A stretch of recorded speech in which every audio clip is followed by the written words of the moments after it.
लोचनी रूप पाहता लोचनी रूप पाहता लोचनी रूप पाहता लोचनी रूप पाहता लोचनी रूप पाहता लोचनी सुख झाली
पुढे हाची उपदेश आता तरी पुढे हाची उपदेश पुढे हाची उपदेश पुढे हाची उपदेश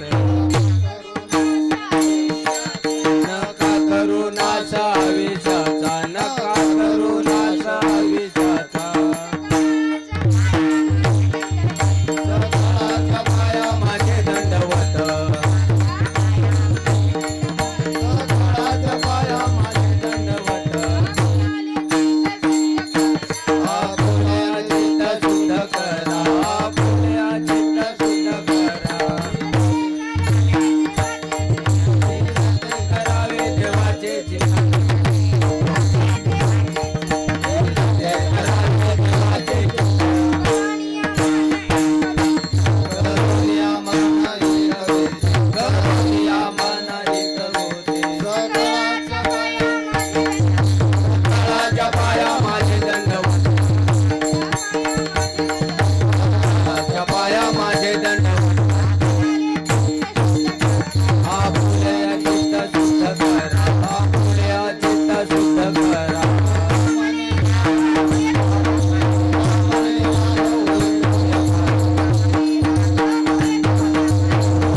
लाभ होईल तुझे कराय माल शिकवले कराय माल शिकवले सकाळच्या पाया माझे दंडवत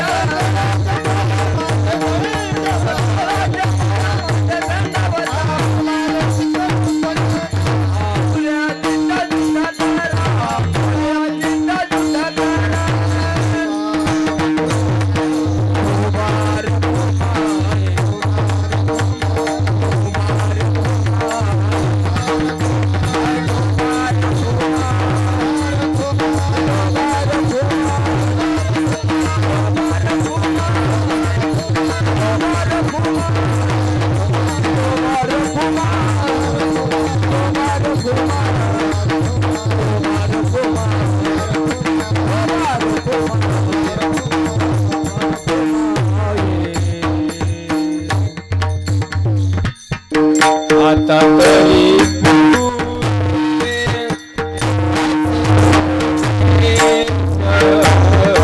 आता तरी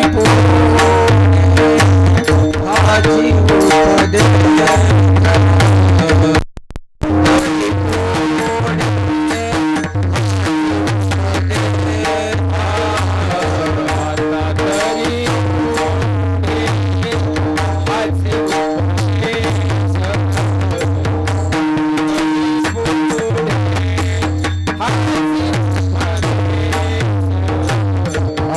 तरी पुढे हाची उपदेश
आता तरी पुढे हाची उपदेश, आता तरी पुढे हाची उपदेश, नका करुणाश आयुष्याचा, सकळाच्या पाया माझे दंडवत, आपुलाले चित्त शुद्ध करा, हित ते करावे देवाचे चिंतन, हित ते करावे देवाचे चिंतन, करोनिया मन एकविध, सकळाच्या पाया माझे दंडवत, आपुलाले चित्त शुद्ध करा, तुका म्हणे लाभ होय तो व्यापार, करा काय फार शिकवावे, सकळाच्या पाया माझे दंडवत, आपुलाले चित्त शुद्ध करा, विठाला विठाला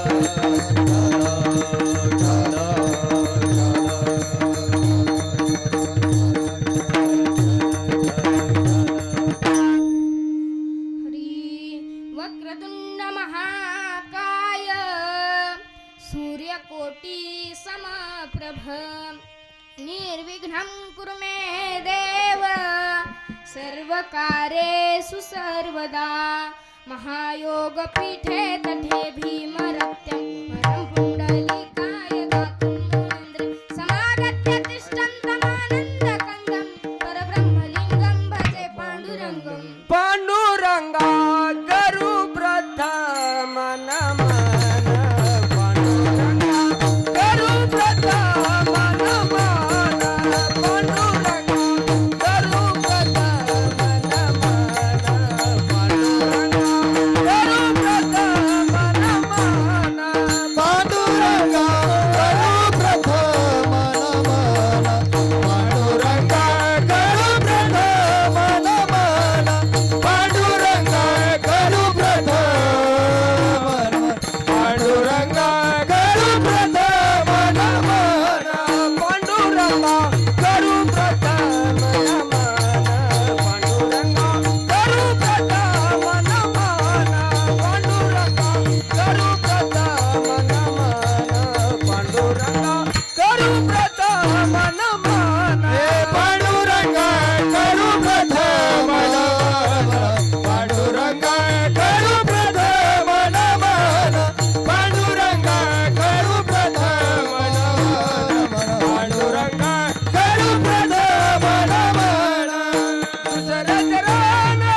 त्यांचा कृपा दाने कथे सविस्तर त्यांचा कृपा दाने कथे त्यांचा कृपा दाने कथे सविस्तर पांडुरंगा करू प्रथम नमन सुंदरे चरण चंदनिया यांचा कृपा दाने कथे सविस्तर बाबाजी सद्गुरु दत्ता पांडुरंगा करू प्रथम नमन सुंदरे चरण दत्ताजिया त्यांचा कृपा दाने कथे सविस्तर बाबाजी सद्गुरु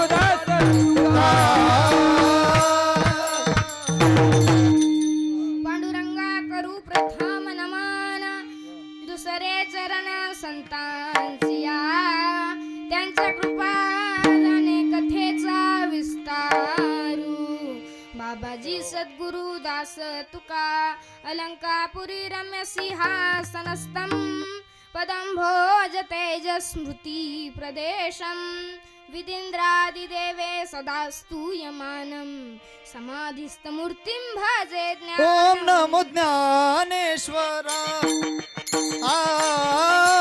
ओम नमो ज्ञानेश्वरा ओम नमो ज्ञानेश्वरा ओम नमो ज्ञानेश्वरा ओम नमो ज्ञानेश्वरा ओम नमो ज्ञानेश्वरा ओम नमो ज्ञानेश्वरा ओम नमो ज्ञानेश्वरा हे ओम नमो ज्ञानेश्वरा करुणा करा दयाळा ओम नमो ज्ञानेश्वरा करुणा करा दयाळा तुमचा अनुग्रह लादलो हो पावन झालो चराचरे ओम नमो ज्ञानेश्वरा ओम नमो ज्ञानेश्वरा ओम नमो ज्ञानेश्वरा करुणा ज्ञानेश्वरा तुमचा अनुग्रह लादलो पावन झालो रे ओम नमो ज्ञानेश्वरा करुणा करा दयाळा तुमचा अनुग्रह लादलो हो पावन झालो चरा ओम नमो ज्ञानेश्वरा करुणा करा दयाळा तुमचा अनुग्रह लादलो पावन झालो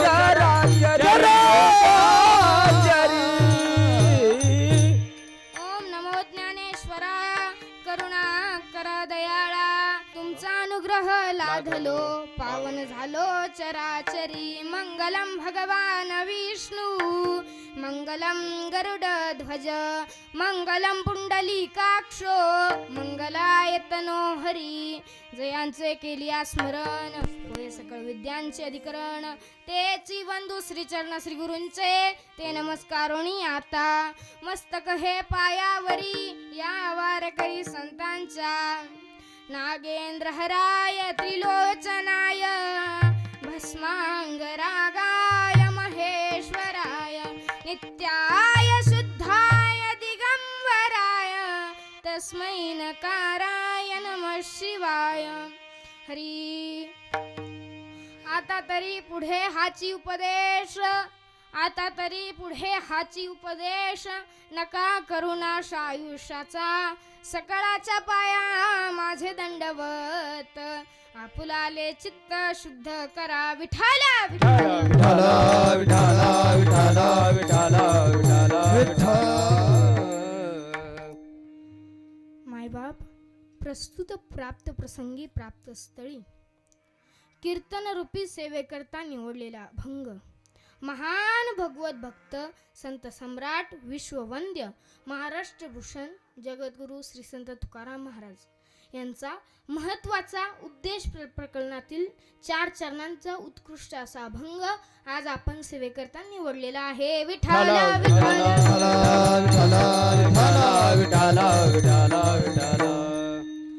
आज या अभंगात तुकोबाराय उपदेश करतायत. कुणाला उपदेश करतायत तर मनुष्य शरीराला जे आले त्या सर्वांना तुकोबाराय उपदेश करतात. विठ्ठल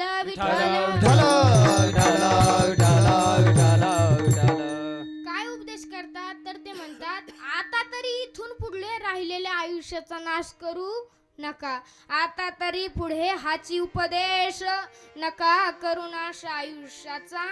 आणि सर्वांच्या पायावर डोकं ठेवून सांगतो की आपापले चित्त शुद्ध करा. सकाळच्या पाया माझे दंडवत, आपुलाले चित्त शुद्ध करा. आणि मन एकाग्र करून चित्त शुद्ध करून त्या आपल्या हितासाठी त्या भगवंताचं नामचिंतन करा, नामस्मरण करा. हित ते करावे देवाचे चिंतन, करो नियमन एकविध. सकाळच्या पाया माझे दंडवत, आपुलाले चित्त शुद्ध करा. आणि शेवटच्या चरणात तुकाराम महाराज म्हणतात की आपल्या या नरदेहाचं, या जीवनाचं सार्थक ज्याने होईल असा व्यापार करा. आणि त्याच्यासाठी फार काही शिकवण्याची गरज नाही. तुका म्हणे लाभ होय तो व्यापार, करा काय फार शिकवावे. आणि हे करत असताना मात्र सर्वांच्या पायावर डोकं ठेवून सांगतो की आपापले चित्त शुद्ध करा. सकाळच्या पाया माझे दंडवत, आपुलाले चित्त शुद्ध करा. विठाल विठाल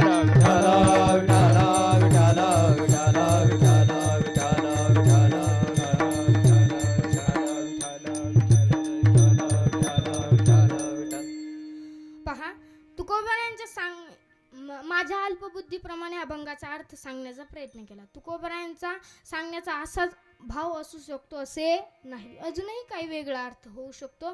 परंतु मी माझ्या अल्पबुद्धीप्रमाणे अभंगाचा अर्थ सांगण्याचा प्रयत्न केलेला आहे. विठाल विठाल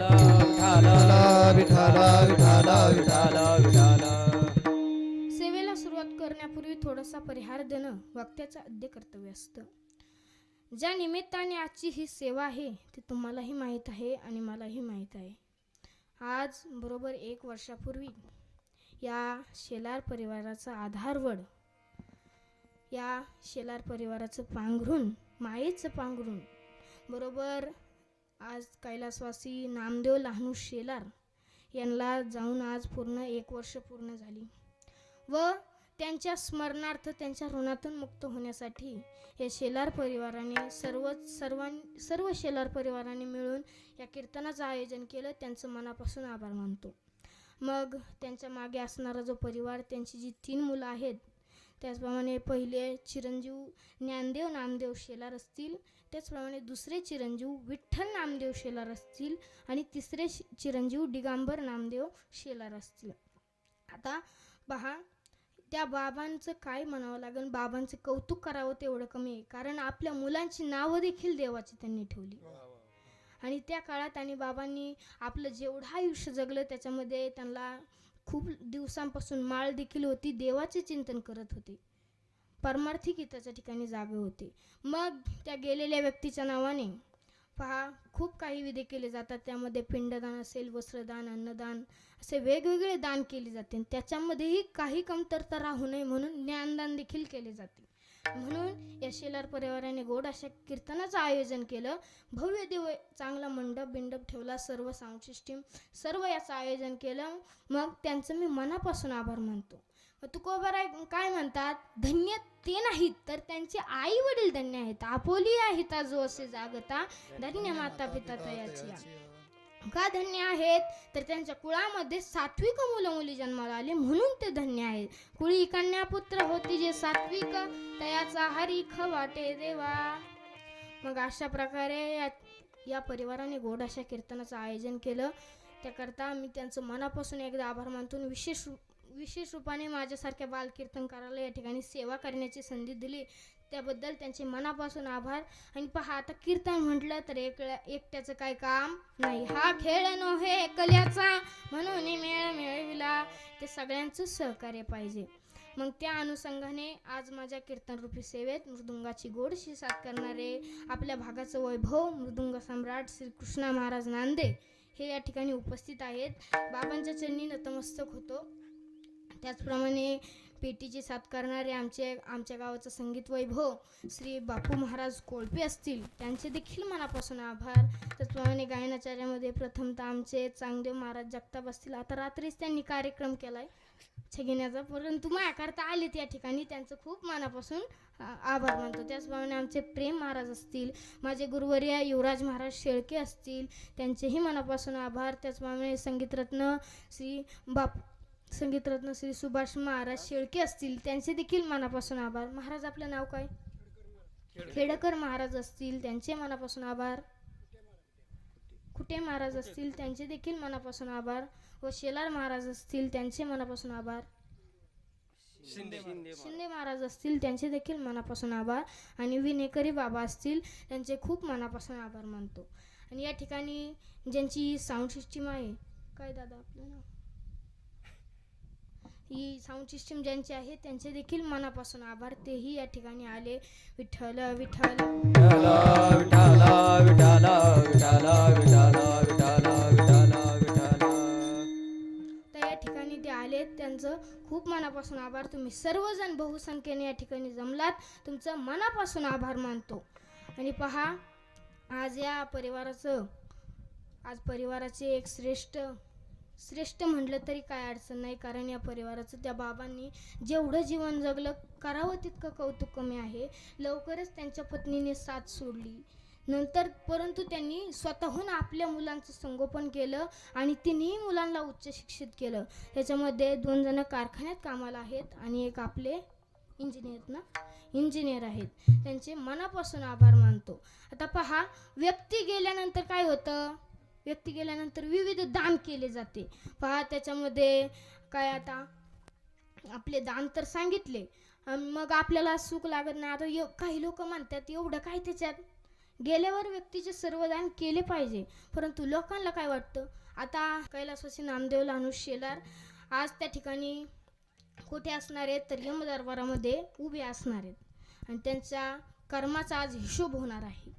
मग तो कर्माचा हिशोब चालू असताना एक थोडं जरी पुण्य कमी पडलं तर आपण या परिवाराने गोडासं एवढं पुण्य केलं, अन्नदान केलं, ज्ञानदान चालू आहे, मग असं एवढं पुण्य केलं, ते पुण्य त्यांना तिथं प्राप्त होणार आहे जर कमी पडलं तर. पण काही शिकलेली लोक म्हणतील एवढं काय त्याच्यात, आपण इथं पुण्य केलेलं तिथं कसं प्राप्त होईल. पहा, एखाद्याला आता एखाद्याचा मुलगा असेलच कुठे लांब शिकायला, मग शिकायला असल्यानंतर त्यांना पैसे लागल्यावर काय करता, मनी ट्रान्सफरच्या दुकानामध्ये जातो आणि जेवढे पैसे सोडायचे तेवढे त्याचा गुगल पे अकाउंट नंबर जे असेल तो देतो आणि मग ते पैसे कोणाच्या खात्यावर पडतात, बरोबर ज्याला पाठवायचे त्याच्याच खात्यावर पडतात. मग तसं आज गेलेल्या व्यक्तीच्या नावाने जर पुण्य केलं तर त्या ठिकाणी ते पुण्य त्याला मिळतं. परंतु तरी बी काही लोक म्हणतात एवढं काय त्याच्यात, मेलं म्हणजे गेलं, काय राहतंय मागं. परंतु असं म्हणून चालत नाही, त्या गेलेल्या व्यक्तीचा तळतळात उरलेला लागतो. आता काही जण म्हणतात गेलंय आता काय पडलंय त्याचं, परंतु तो तळतळा सोपा नसतो, सुख मिळत नाही. मग काही लोक जातात ब्राह्मण काकांकडे आणि म्हणतात आम्हाला सुख का मिळत नाही. त्यावेळी ते म्हणतात तुम्हाला पितृदोष आहे. मग काय करावं लागेल, त्याला पर्याय काय, तर पिंडदान करावं लागेल, नारायण नागबली करावं लागेल, असे विविध दान सांगतात, त्याशिवाय पर्याय नाही. म्हणून आपण व्यक्ती गेल्यानंतर त्याचे सर्व जे विधी आहेत ते केले पाहिजे. आणि खरं सांगू का, एखाद्याचा आशीर्वाद घेता नाही आला तरी चालेल, परंतु एखाद्याचा तळतळात मात्र घेऊ नये. आणि एखाद्याचा जर तळतळात घेतला तर आयुष्याची राख रांगोळी झाल्याशिवाय राहणार नाही. विठ्ठल विठ्ठल विठ्ठल विठ्ठल विठ्ठल विठ्ठल विठ्ठल विठ्ठल. शास्त्रानुसार गेलेल्या व्यक्तीच्या नावाने सर्व विधी केले पाहिजे. आणि सर्व विधी जर केले तर आपले पितर आपल्यावर प्रसन्न होतात आणि आशीर्वाद देतात. तुका म्हणे पितर आशीर्वाद देती, तुका म्हणे पितर आशीर्वाद देती, कल्याण इच्छेती त्यांचे सदा, कल्याण इच्छेती त्यांचे सदा.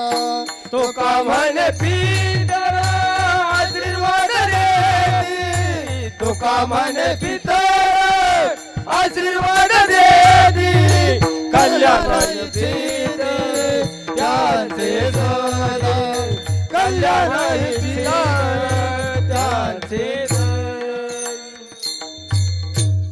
तुका म्हणे पितर आशीर्वाद देती, कल्याण प्रायश्चित्त त्यांचेच जा.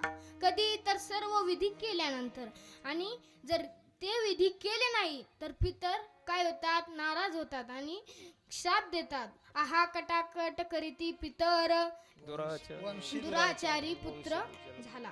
वंशामध्ये दुराचार पुत्र झाला आणि ते पितर कटकट करतात, अतृप्त ते पितर कटकट करतात, म्हणतात आमच्या वंशामध्ये दुराचारी पुत्र झाला आणि आमच्या कुळाचा नाश झाला. आणि म्हणून गेलेल्या व्यक्तीच्या नावाने सर्व कर्मकांड केले पाहिजे. विठ्ठल विठ्ठल विठ्ठल विठ्ठल आणि म्हणून या शेलार परिवाराने गोड अशा कीर्तनाचं, अन्नदानाचं आणि ज्ञानदानाचं आयोजन केलं. त्याबद्दल त्यांचे खूप मनापासून आभार. गेलेले पितर नक्की त्यांना आशीर्वाद देतील.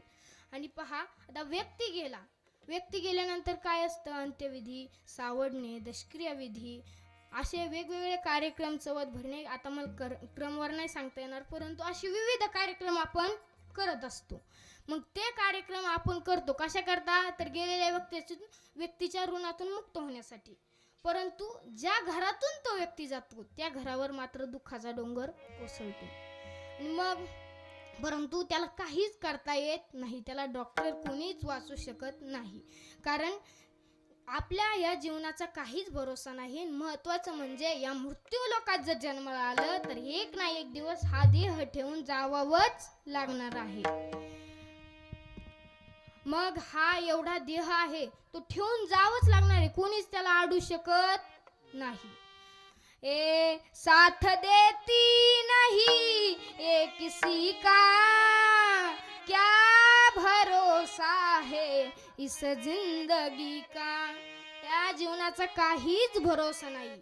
हा देह नाशवंत आहे, नाशवंत देह जाणार सकळ. आयुष्य खातो काळ सावधान, सावध व्हा, हा देह जाणार आहे किंवा देह जाईल जाईल यासी काळोबा खाईल. हा देह जाणारच आहे, त्याला कोणीच अडू शकत नाही. का जमत आपल्याला यम आला न्यायला, समजा आता मला यम आला न्यायला आणि मी असंच वाटेने चाललेलो होतो, यम आला, म्हणला चल रे तुला घेऊन जाणार आहे मी. आला यम आल्यावर आता मी उड्या मारीन का, आपला शांत बसलो म्हणून चला घरी चहा पाणी करतो, तुमचं चहा देतो चांगला. यम आला बुवा, आला घरी, त्याला बसवला आणि म्हणतो चहा करायला गेलो किचनमध्ये, परंतु साखर मस्त होती. पण यमाला म्हणलं साखर नाही, आलो गावातून घेऊन. गेलो गावात तसंच पळत पळत गावात गेलो. साखर तर होतीच, परंतु काय घेतलं, गुंगीच्या गोळ्या घेतल्या, बेशुद्ध होण्याच्या गोळ्या 2 गोळ्या घेतल्या, आणल्या आणि चहा उकळवला, चांगला आलं बिलं टाकल्या, त्या दोन्ही संगच टाकल्या गोळ्या आणि यमाला प्यायला दिलं. यम प्याला आणि तसंच झोपला. आणि यम झोपल्यानंतर मी तर वर काय केलं, आता मी थोडं आता शाळेत जाणारा गडी, मला सगळं कळत आहे. मी त्याची यादी काढली. यादी काढल्यानंतर माझं नाव कधी पाहिलं, माझं नाव आलेलं होतं, ती खुडलं आणि शेवटला लिहिलं सगळ्या.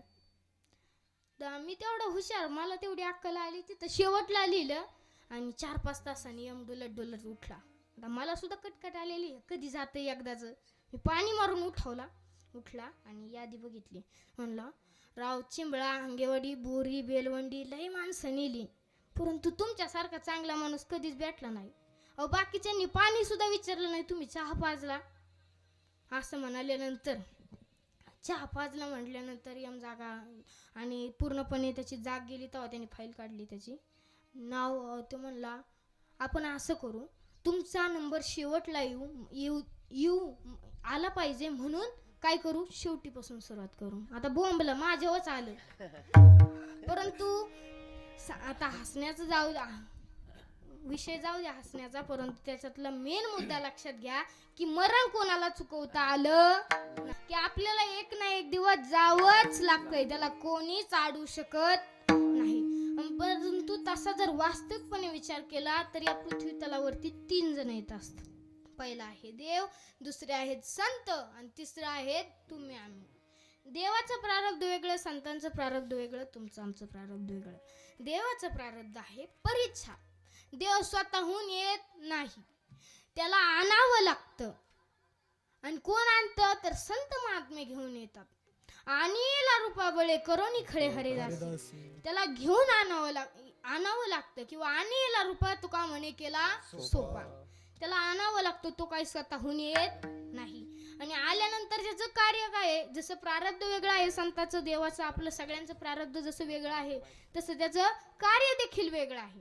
मग देवाचं कार्य काय आहे? भक्त राखी पायापाशी दुर्जनाची संहारी, दुर्जनाची संहारी, दुर्जनाची संहारी. हे भक्त राख पायापाशी दुर्जनास संहारी, दुर्जनास संहारी, दुर्जनास भक्त राखी पायापाशी दुर्जनाची संहारी, दुर्जनाची संहारी, दुर्जनाची संहारी. भक्त राख पायापाशी दुर्जनास संहारी, दुर्जनास संहारी, दुर्जनास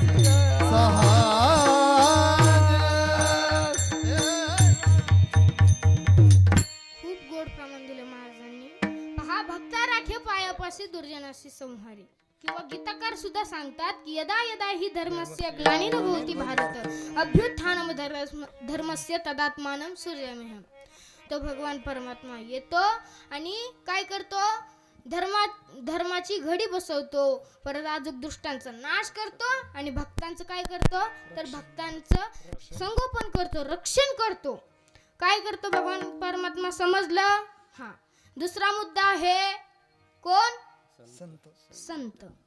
मग आता संत आहेत, त्यांचं प्रारब्ध आहे स्वइच्छा. संत महात्म्या स्वतःहून येत असतात, त्यांना आम्ही वैकुंठवासी आलो याच कारणासी, आम्ही वैकुंठवासी आलो याच कारणासी. हे आम्ही वैकुंठवासी आलो याच कारणाचे, आम्ही वैकुंठवासी आलो याच कारणाचे. बोलाले जे ऋषी सद्भाव वर्ताया, सद्भाव वर्ताया, झाडू संतांचे मार्ग आडराणी भरले जन, झाडू संतांचे मार्ग आडराणी भरले जन. बोलिले जे ऋषी सद्भाव वर्ताया, सद्भाव वर्ताया, झाडू संतांचे मार्ग आडराणी भरले जग, साधू संतांचे मार्ग आडराणी भरले आम्ही वैकुंठवासी आलो याच कारणाशी. किंवा हे उपकारासाठी आले घरच्या वैकुंठे आले, आले हे म्हणण्यात स्वातंत्र्य आहे. स्वतःहून येत असतात ते, त्यांना कोणाला बोलवायची गरज नाही आणि त्यांना कोणाचा दाबही नाही. या म्हणूनच असं काहीच नाही, ते स्वतःहून येतात. मग संतांचा विषय कळला का?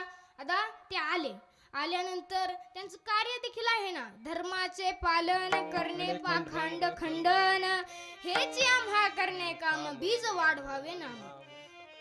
धर्माचं पालन करणे, पाखंडाचे खंडन करणे, जगावर परोपकार करणे, जगामध्ये भक्तीच्या मार्गाचा प्रचार प्रसार करणे, हे कोणाचं कार्य आहे? संतांचा विषय संपला. तिसरा मुद्दा कोणता आहे? रात्री झोपा नाही झाल्या काय? का नाराज येत? काय आहे? तुम्ही आम्ही मनुष्य. पहा, आपलं प्रारब्ध काय आहे? तर अनिच्छा. आपली इच्छा असू किंवा नसू, परंतु आपल्याला जन्माला यावंच लागतं. आपल्याला वाटलं समजा नको जन्माला जायला, परंतु जमतंय का? यावं म्हणजे यावंच लागतं. आणि आपल्या इच्छेनुसार काय घडत देखील नाही, घडण याची गॅरंटी पण नाही. बाबा, तुमचं वय काय? तुमचं हा 87 वर्ष वय आहे तुमचं. मग या वयामध्ये तुमच्या म्हणण्यानुसार काय झालं? जाऊ दे. पहा, काहीच होत नाही. किती प्रयत्न केला आपण, 5 एकराचं 10 एकर केलं, 3 मजल्याचं 6 मजली केला, डबल केलं, गाड्या 2 होत्या 4 घेतल्या, परंतु काय आपल्या म्हणण्यानुसार झालं का? तरी भीती आहेच, याला कोणीही चाडू शकत नाही. पहा, मग या ठिकाणी आता या संसारात जन्माला यायचं म्हटल्यावर सोपं आहे का? हो, आल्यावर जाऊ द्या, येतानीच खूप दुःख आहे. महाराज सांगतात, काय सांगू गर्वेची यातना, मज भोगिता नारायणा, मानस मूत्र जाना, तुझं क्षणोक्षणा द्यात असे. किंवा 9 मास कष्टला 10व्याने प्रस्तुत झाली, येताची कर्मजाड तुझी माना अडकली. सोपं आहे का? दुर्दैवाने जर तो मुलगा आडवा आला तर आई आकांत करते. मग डॉक्टर सांगतात एक तर मुलगा वाचेल नाही तर आई. त्यावेळी तुम्ही काय म्हणताल? कुणाला वाचवा म्हणताल? सांगा की. आईला. मुलाच्या आईला वाचवा म्हणतात. परंतु आतापर्यंत तुम्ही चांगलं सुख मिळावं म्हणून हाडाची काढ रक्ताचं पाणी केलं नाही? किती प्रयत्न केले? खूप प्रयत्न केले असतील. आता मी काही बघायला नव्हतो, परंतु खूप प्रयत्न केले असतील, परंतु तुम्हाला सुख मिळालं का? तर नाही. तुकोबरा नाटामध्ये सांगतात सर्व सुखाची आशा जन्म गेला, क्षण एक मुक्ती यत्न नाही केला, हिंडता दिशा क्षीण पावला माया गोष्टीला जीव माझा. संपूर्ण आयुष्य गेलं त्या सुखाच्या आयुष्यात. कशात? सुख आपण सुख मिळेल आज मिळेल उद्या मिळेल, पण सुख मिळालं का? संपूर्ण आयुष्य गेलं. राहिलेलंच सुद्धा ती बी चाललंय. मग हे आयुष्य गेलं पण सुख काय मिळालं नाही. पहा याच्याकरता एक दृष्टांत सांगतो, मग तुमच्या लक्षात येईल. विठ्ठल विठ्ठल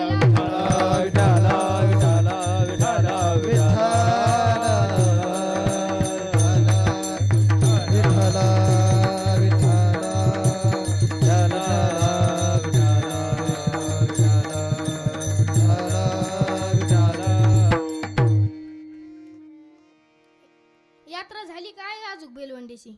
पुढे आहे ना?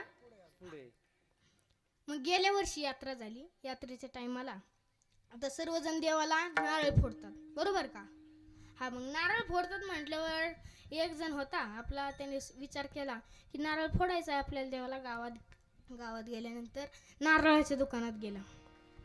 तिथे गेल्यानंतर चांगले लय नारळ होते. त्याने विचारलं काय हो दादा, नारळ कितीला आहे? ते म्हणले हाय 20 रुपयाला.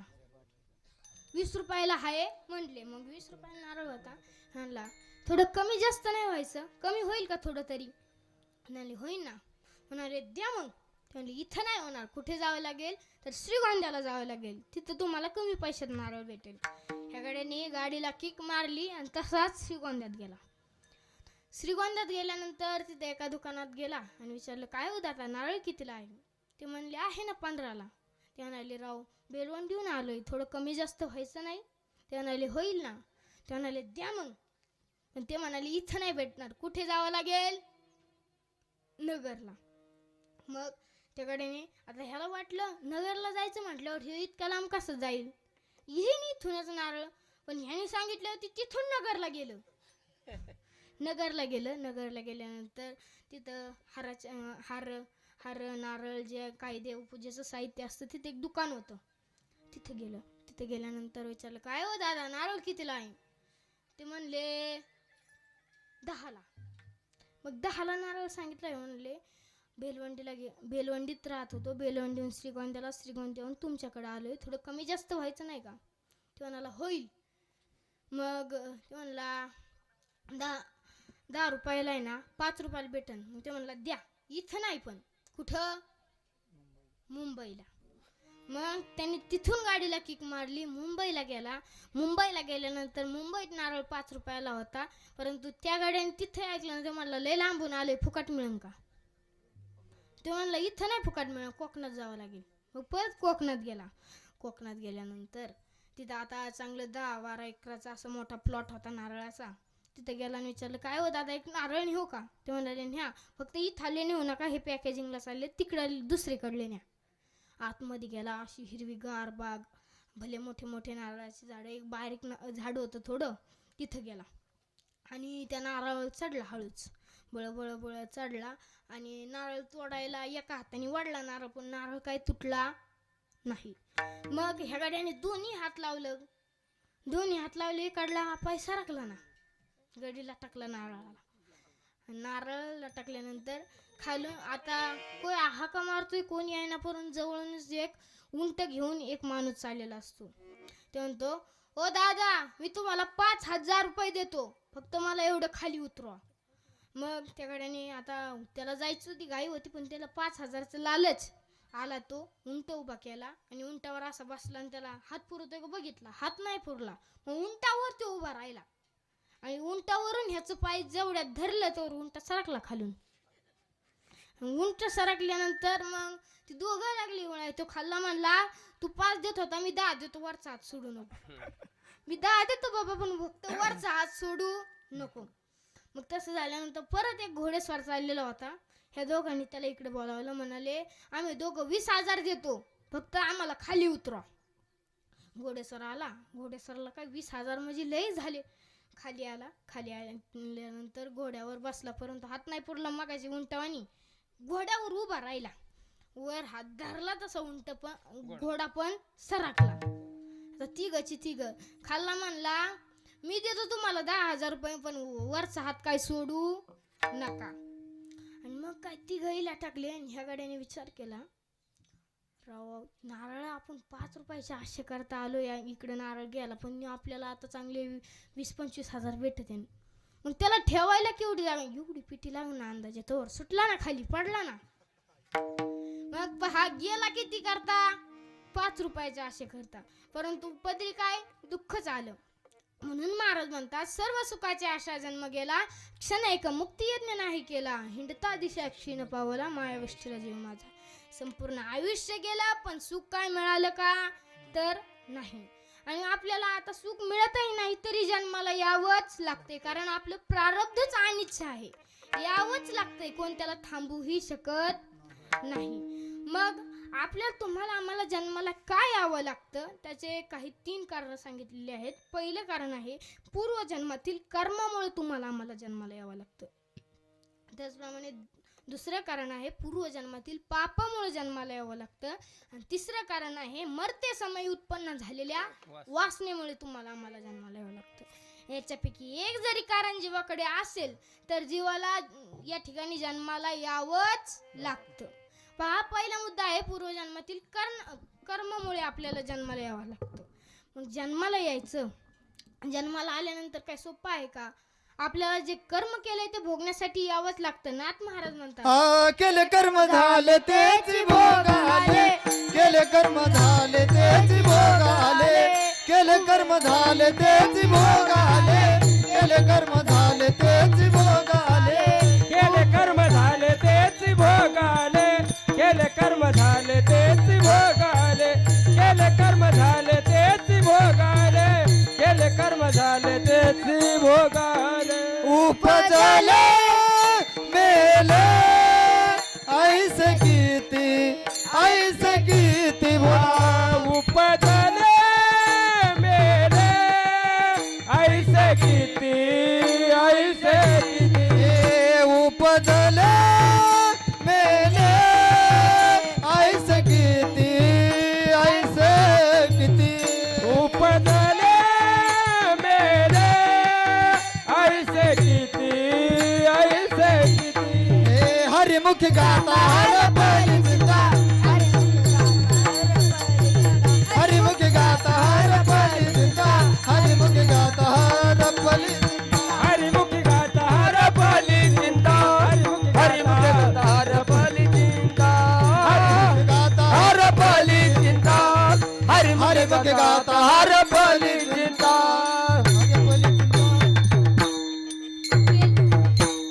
केले कर्म झाले त्याची भोग आले, उपजले मेले ऐसे किती. जे कर्म करतो ते भोगायला आपल्याला या ठिकाणी यावंच लागतंय. पहिला मुद्दा कळाला, आपण जे कर्म करतो पूर्वजन्मात ते भोगायला यावंच लागतंय. दुसरा मुद्दा आहे पूर्वजन्मातील पाप भोगण्यासाठी तुम्हाला आम्हाला या ठिकाणी कशा करता यावं लागतंय, तर जन्माला यावं लागतंय. पहा, आपल्याला जन्माला यावं लागतंय, परंतु जन्माला आल्यानंतर आपल्याला असं काही कर्म भोगावं लागतं. ते आपल्याला लक्षात नाही आपण काय कर्म केलंय, परंतु भोगताना आपल्याला वाटतं काय देवाने आपल्या नशिबी 7.5 लावली. काही लोक देवाला शिवाय देतात आणि काय म्हणतात देवाला आमचं खपवलंच नाही, थोडं चांगलं व्हायला लागलेलं तर लगेच वाईट करून ठेवलं. देवाला काही खपवलंच नाही, काही म्हणतात, परंतु तुम्ही जे कर्म केलंय ते भोगायला तुम्हाला यावं तर लागतंय आणि तेच आपल्याला तुम्हाला आम्हाला भोगावंच लागतंय. दुसरा मुद्दा देखील कळाला. तर हा, आणि तिसरा आणि शेवटचा मुद्दा आहे की मरते समय उत्पन्न झालेल्या वासनेमुळे तुम्हाला आम्हाला जन्माला यावं लागतं. तर पहा, तुम्हाला याच्याकरता एक गोड दृष्टांत सांगतो. पहा, जड भरत राजा हरणी गर्भा गेला, झाला तो घातला वासनेने. पहा, जड भरत नावाचा एक राजा होता आणि तो राजा आपला संसार सुखाने करत होता. परंतु एकदा त्याने ऋषींच्या मुखातून ऐकले, जर जीवनाचं या नरदेहाचं सार्थक करायचं असेल तर भगवंत प्राप्ती झाली पाहिजे, असं त्याने ऋषींच्या मुखातून ऐकलं. आणि त्याने ठरवलं की आता भगवंत प्राप्ती करायची. आणि एवढं राजा ऐश्वर्य होतं, त्या सगळ्याचा त्याग केला आणि राजा कुठे गेला? 18 भार वनस्पती फुले फळे वळंगती. हे 18 भार वनस्पती फुले फळे ओळते. 22 त्या पोखरणी नदी गंगा वाहती. हे 22 त्या पोखराने नदी गंगा वाहते. माझ्या घरी राजराणीवर फुले स्त्रिया सम. ज्या घरी गुला स्त्रिया राज्य राणी व संपत. सुख सांडोनिया राज कसया सेविती. हे सुख संगलिया कासया वन सेवेते. पर्य दे मदानाचा सोमजोर बाळा. पर्य मदानाचा सोमजोर बाळा. हे परियेस मदाला सा सोजो जोरे बाळा. परियेस मदाला सा सोजो जोरे बाळा. असा तो एवढा ऐश्वर्य संपन्न तो राजा होता. आणि भगवंत प्राप्तीसाठी वनात निघून गेला. आणि वनात निघून गेल्यानंतर तिथे एक झोपडी बांधली आणि नदीवर स्नान करायचा, ध्यान करायचा, देवाच्या नामचिंतनात तल्लीन राहायचा. परंतु एक दिवस काय झालं, राजाने स्नान केलं आणि जवळच त्या ठिकाणी नदीच्या काठालाच तो ध्यान करत बसला होता. आणि त्या ठिकाणी गर्भिणी हरीण त्या नदीवरती पाणी पिण्यासाठी आली. ती हरीण आली, त्या ठिकाणी पाणी पित होती. हे राजाने देखील पाहिलं आणि तेवढ्यात एका वाघाची डरकळी ऐकू आली. तशी ती हरीण घाबरली आणि तशीच पळू लागली. तिचा जो गर्भ होता तो खाली पडला आणि तो त्या राजाने पाहिलं आणि त्या वाघाची डरकळी देखील त्या राजाने ऐकली होती. खाली गर्भ पडलेला पाहिला राजाने. तिथे गेला, त्या गर्भाला उचललं, स्वच्छ केलं आणि स्वच्छ केल्यानंतर आपल्या कुटीत घेऊन गेला, अर्थात झोपडीमध्ये घेऊन गेला. तिथे गेल्यानंतर त्याचं संगोपन करू लागला. हळूहळू ते पाडस मोठं झालं आणि मोठं झाल्यानंतर ते पाडस आता मोठं झालं, परंतु राजाच्या दिनचर्येत मात्र अडथळा येऊ लागला. राजा ध्यान करत असेल तर ते हरीण तिथे यायचं, उड्या मारायचं. राजा देवपूजा करत असेल तरी ते यायचं. राजा फळे फुले आणायला गेला तरी ते त्याच्यासोबतच असायचं. आणि मग मात्र राजाच्या दिनचर्येमध्ये अडथळा येऊ लागला. पुढे काही दिवसांनी राजाचा अंत्यकाळ जवळ आला. आणि अंत्यकाळ त्याचा जवळ आल्यानंतर त्याने शेवट हा विचार केला. तो कशा करता आला होता, तर भगवंता प्राप्तीसाठी. ते राहिलं लांब आणि त्याने हा विचार केला, मी गेल्यावर या पाडसाचं काय होईल, कसं होईल. हाच विचार करत त्या राजाचा जीव गेला. आणि जीव गेल्यानंतर शेवटचा त्याने विचार काय केला, मी गेल्यावर हरणाचं काय होईल. आणि म्हणून पुढच्या जन्मी मात्र त्याला हरणाच्या पोटी जन्म घ्यावा लागला. जडभरत राजा हरणी गर्भा गेला, घाला तो घातला वासनेने. आपण जी चिंततो, मरते समय उत्पन्न झालेली जी वासना असते त्याच्यामुळे आपल्याला जन्माला यावं लागतं. पहा, आता तो राजा हरणी गर्भा गेला, तसं आपण देखील आपण जी काही आता शेवटच्या म्हणी आपण जी पूर्वजन्मात काय केले त्याच्यामुळे आपल्याला या ठिकाणी जन्म घ्यावाच लागलेला आहे. मग इथं आल्यानंतर कुठे काय आपलं असं चांगलं काम आहे वय काय आहे.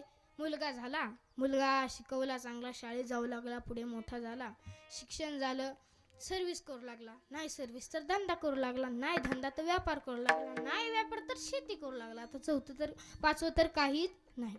मग याच्यापैकी काही ना काहीतरी तो करू लागला. पुढे त्यांचं लग्न झालं, आई बापाने 2चे 4 हात केले, त्यांचं लग्न झालं. लग्न झाल्यानंतर त्यांना देखील मुलं झाली. मुलं झाल्यानंतर ती शिकली, त्यातला एखादा सर्व्हिस, एखादा धंदा, कोणतरी व्यापारी, कोणतरी शेतकरी, दुसरं तर काही नाही. मग असंच आपलं चालू आहे. आणि त्यांची जेव्हा लग्न झाली तर यांना काढलं गावाच्या बाहेर. रामनाम सत्य हे काढलं मग बाहेर. मग काय आहे का, एखादा जर गेला ना त्याच्या मागं दुसरा त्या ठिकाणी तयारच असतोय.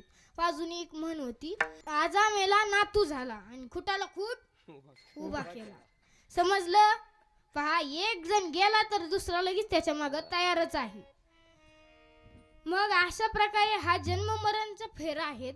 मग त्याच्यामध्ये हा देह नाशवंत आहे. नाशवंत देह जाणार सकळ आयुष्य खातो काळ सावधान तुकोबरा म्हणतात. सावधान व्हा, हा देह एक ना एक दिवस जाणारच आहे. घडोघडी काळे वाटे याची पाहे, अजून किती आहे अवकाश, किती आहे अजून. सावधान व्हा त्याच्यामुळेच. आणि काय करा तर त्या देवाचं नामस्मरण करा. मग शेवटच्या क्षणाला कोणी येतं का आपल्याला वाचवायला? कोणीच येत नाही आपल्याला, कोणीच येत नाही. तुकोबराय म्हणतात, तुका म्हणे तुला सोडविना कोणी, एका चित्रपाने वाचून या. शेवट आपल्याला कोणीच येत नाही, आपल्यालाच जावं लागतं. मग कळतं कोणच नाही आपलं, कोणच कोणाचं नाही. हे नाही रे नाही कुणाचे कोणी, नाही रे नाही कुणाचे कोणी, नाही रे नाही कुणाचे कोणी, नाही रे नाही कुणाचे कोणी, नाही रे नाही कुणाचे कोणी, नाही रे नाही कुणाचे कोणी, नाही रे नाही कुणाचे कोणी, नाही रे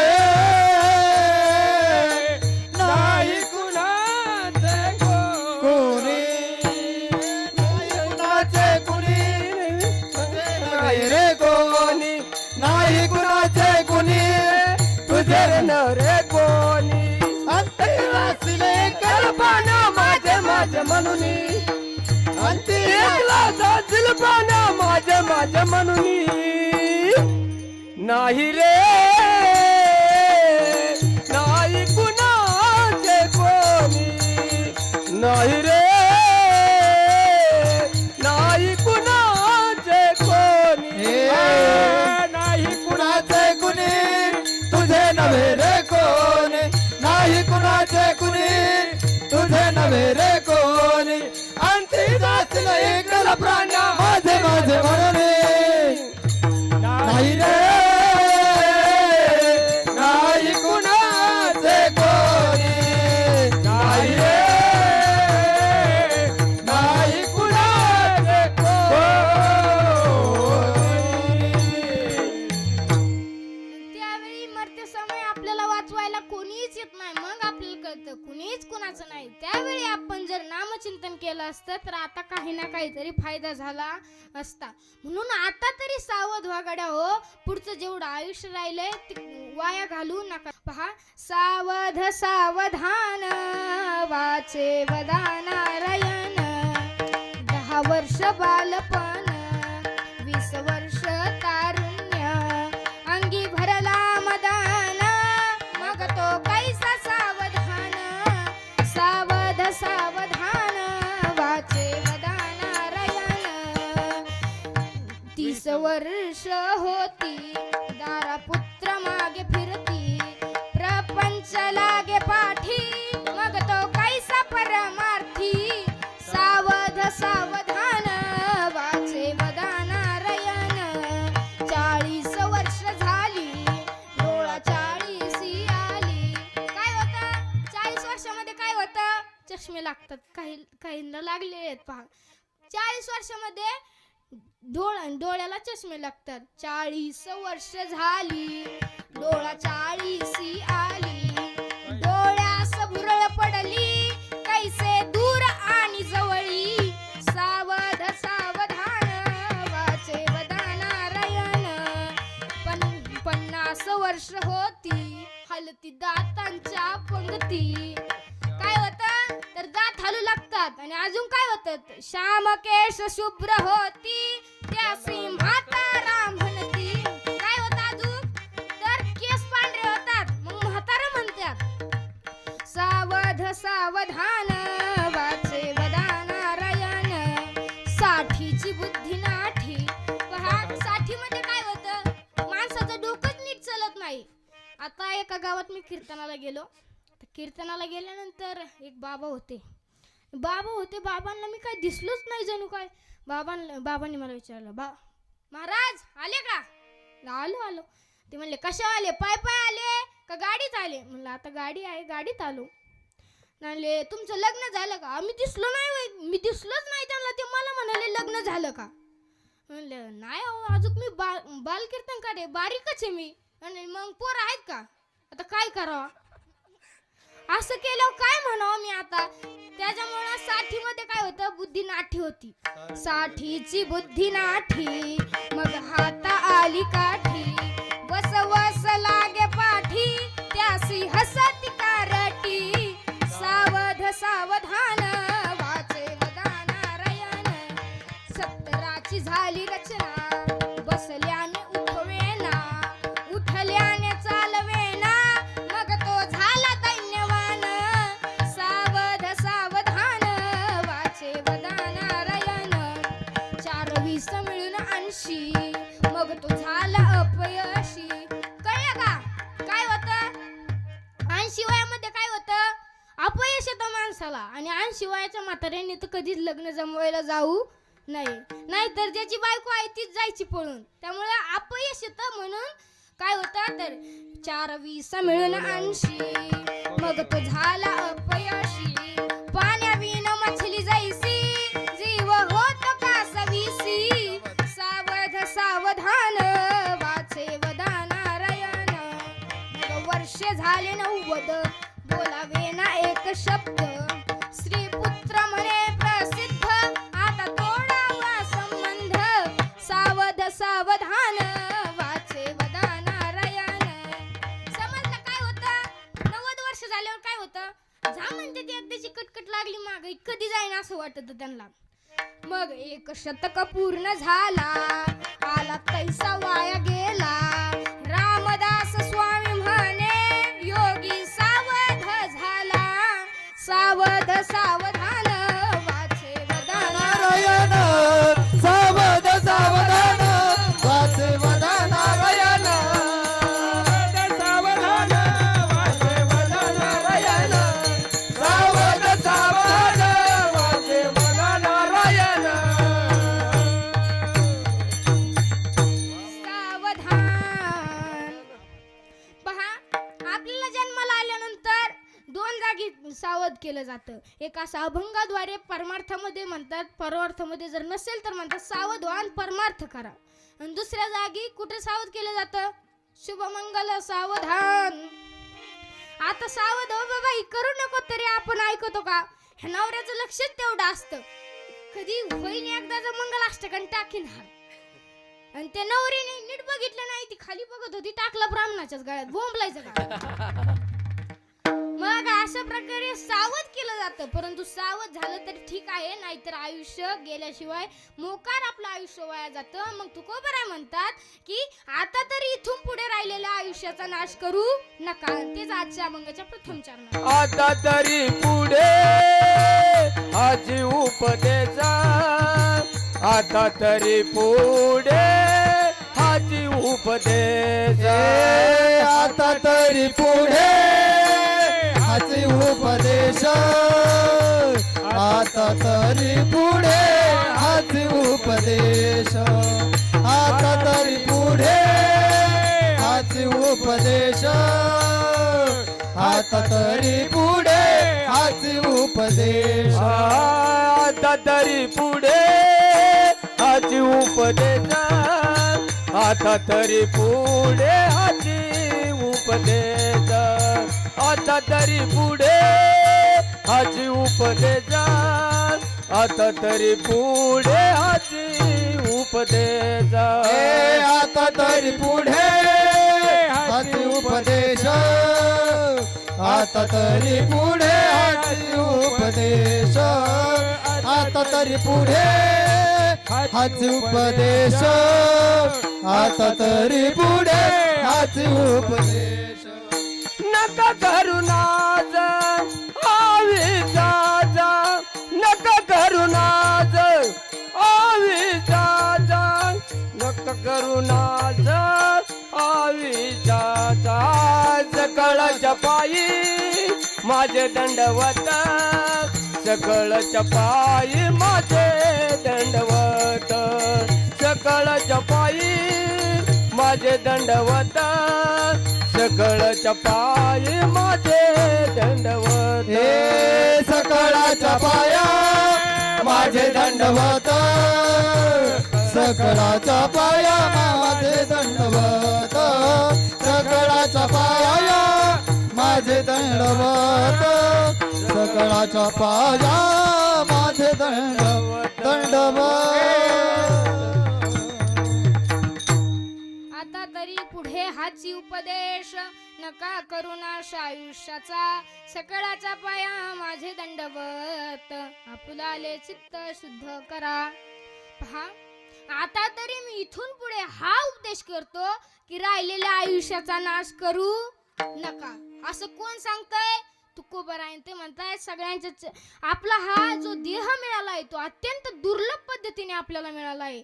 हा नरदेह शास्त्राने जे सांगितले जे दुर्लभ गोष्टी आहेत त्याच्यातील पहिली दुर्लभ गोष्ट म्हणजे नरदेह आहे. नरदेह दुर्लभ जाणार नरदेह दुर्लभ जाणार नरदेह दुर्लभ जाणार नरदेह दुर्लभ जाणार शतवर्षाची गणना रे शतवर्षाची गणना शतवर्षाची गणना शतवर्षाची गणना त्यामध्ये दुःख यातना रे त्यामध्ये दुःख यातना त्यामध्ये दुःख यातना त्यामध्ये दुःख यातना तुम्ही आठवा मधुसूदना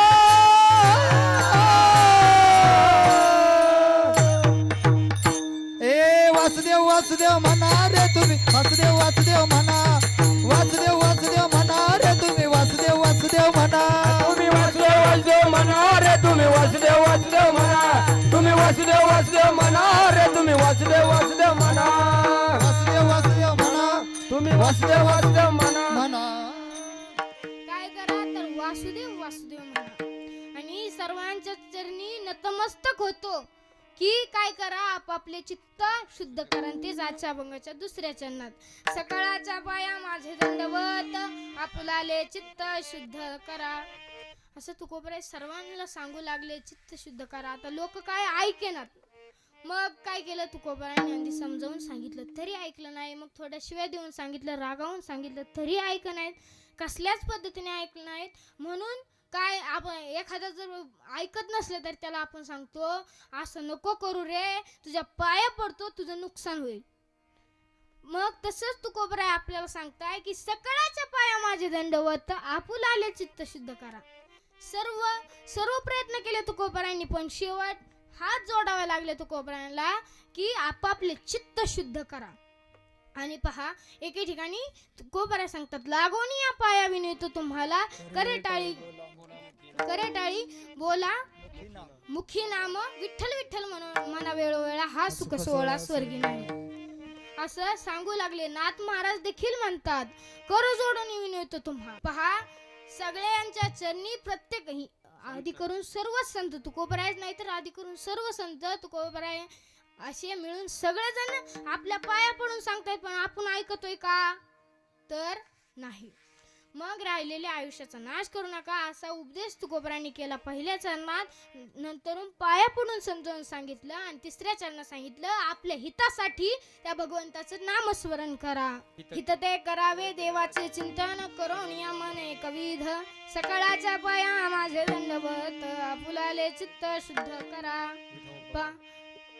आता या हित ते करावे देवाचं चिंतन करायचंय असं संत सांगतायत. मग आपण देखील एकदा ते देवाचं चिंतन करू. विठोबा रखुमाई विठोबा रखुमाई विठोबा रखुमाई विठोबा रखुमाई विठोबा रखुमाई विठोबा रखुमाई विठोबा रखुमाई विठोबा रखुमाई विठोबा रखुमाई विठोबा रखुमाई विठोबा रखुमाई जय जय विठोबा रखुमाई विठोबा रखुमाई जय जय विठोबा रखुमाई विठोबा रखुमाई जय जय विठोबा रखुमाई विठोबा रखुमाई जय विठोबा जय विठोबा रखोबा जय विठोबा रखोबा जय जय विठोबा रखोबा विठोबा रखो तुका म्हणला होय तोय फार तुका म्हणला होय तोय फार तुका म्हण लाभ होय तो व्यापार तुका म्हण लाभ होय तो व्यापार तुका म्हणला होय तोय फार तुका म्हणला होय तोय फार करा काय फार शिकवावे करा काय फार शिकवावे सकळाच्या पाया माझे दंडवत सकळाच्या पाया माझे दंडवत कर काय फार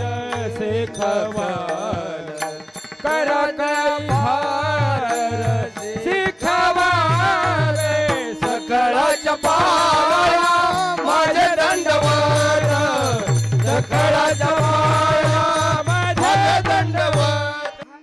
टाइम झालेला आहे, परंतु शेवटचे 2 मिनिटं घेतो तुमचे आणि बाप या शब्दाला न्याय देऊन कीर्तन संपवतो.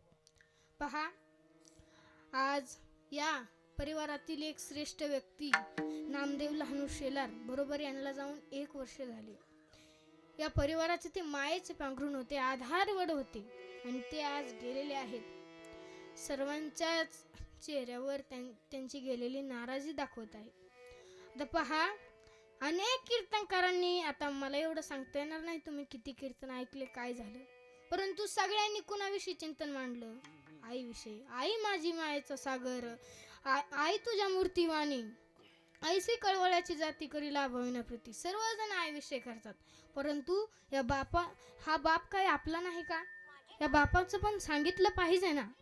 पहा, आपल्याला शिवराय दिसतात, शिवरायांच्या मातोश्री दिसतात, जिजामाता, परंतु कधी शहाजीराजांचं कुणी नाव काढलं? आणि शहाजीराजांनीच पहिली लढाईला सुरुवात केली, परंतु त्यांचं नाव काढलं का? बाप मात्र कायम मागच राहिला. अरे, आत्ताचा मुलगा आईला 1 रुपया मागितला तर आई देते लगेच काढून, परंतु बापाला मागितलं तर बाप रागवतो. त्याचं कारण, आईला काय 1-2 वेळच्या जेवणाची चिंता असते, परंतु बापाला अख्ख्या आयुष्याचं, मुलाचं आयुष्य कसं होईल त्याची सर्वची चिंता कुणाला असते? बापाला असते. पहा, श्रीकृष्ण जे देव होते त्यांची देवकी माता आपल्याला दिसती, परंतु एवढा पाऊस असताना, नदीला पूर आलेला असताना ज्या वासुदेवांनी श्रीकृष्णांना त्या ठिकाणी सोडलं ते दिसतात का कधी? कुणी नाव काढलंय त्यांचं? अरे, आतापर्यंत आई सुद्धा श्रेष्ठ आहे, वडील सुद्धा श्रेष्ठ आहे, आणि जोपर्यंत आहेत ना तोपर्यंत त्यांची सेवा करा. आता सध्या काही लोक कामामध्ये बिझी असल्यामुळे आई बापांकडे बघत सुद्धा नाही. तर माझा एवढा अधिकार नाही तेवढं सांगायचं, परंतु क्षमा मागतो आणि तरी सांगतो. पहा, आत्ताचे लोक काही आई वडिलांकडे बघत सुद्धा नाही. काय पाहिजे हो त्यांना? एखाद्याला असती सवय तंबाखू विड्याची कोणाची, परंतु मग त्याचं एवढं 10-20 रुपयावरून आपण भांडणं करतो, आणि एखाद्या वेळेस ती नकोही असते, फक्त तुमचे गोड असे शब्द त्यांच्या कानावर पडले तरी त्यांचं पोट भरून जातं. अशा आई बापांची जोवर आहेत ना तोपर्यंत सेवा करा. एकदा गेलं की तुम्हाला त्यांची माया कधीच मिळणार नाही. एवढंच सांगतो, आणि आता आपल्याला टाइम देखील झालेला आहे. पहा, जोपर्यंत आहे तोपर्यंत त्यांची सेवा करा, असंच माझं सांगण्याचा अर्थ घ्या. या कीर्तनाचं सार ते समजून घ्या. ज्ञानेश्वर माऊली, ज्ञानराज माऊली, ज्ञानेश्वर माऊली, ज्ञानराज माऊली तुकाराम. ज्ञानेश्वर माऊली, ज्ञानराज माऊली महाराज ज्ञानेश्वर माऊली ज्ञानराज माऊली ज्ञानेश्वर माऊली, ज्ञानराज माऊली तुकाराम. यथामती यथावकाश. माझ्या अल्पबुद्धीप्रमाणे या जड अशा अभंगावर बोलण्याचं चिंतन केलं. आता वर्षश्राद्धाचं पहिलंच होतं कीर्तन माझं, परंतु जेवढं जमेल तेवढं सांगण्याचा प्रयत्न केला. जे बरोबर असेल ते घेऊन जा, जे चुकीचं असेल ते इथंच सोडून द्या. आणि जर काही कोणाला अपशब्द गेला असेल तर माफ करा. त्याचप्रमाणे आज कीर्तनरूपी सेवेत वृदुंगाची साथ करणारे नांदे महाराज असतील, पेटी मास्तर कोळपे महाराज असतील, सर्वच पंचक्रोशीतील आमच्या हंगेवाडीचे भजने असतील, बोरीचे असतील, सर्वांचं मी मनापासून आभार मानतो. आणि यांनी गोडशी साथ दिली, तुमच्या सगळ्यांचं मनापासून आभार मानतो. गोडशी साथ दिली आणि पुनश्च एकदा तुमच्या सगळ्यांच्या चरणी नतमस्तक होतो आणि सेवेला याच ठिकाणी पूर्ण विठ्ठल जय जय विठ्ठल, जय विठ्ठल जय जय विठ्ठल, जय विठ्ठल जय जय विठ्ठल, विठ्ठल जय जय विठ्ठल. आ बोलिलेले करे वेडे वाकुडे होते, करा क्षमा अपराध महाराज तुम्ही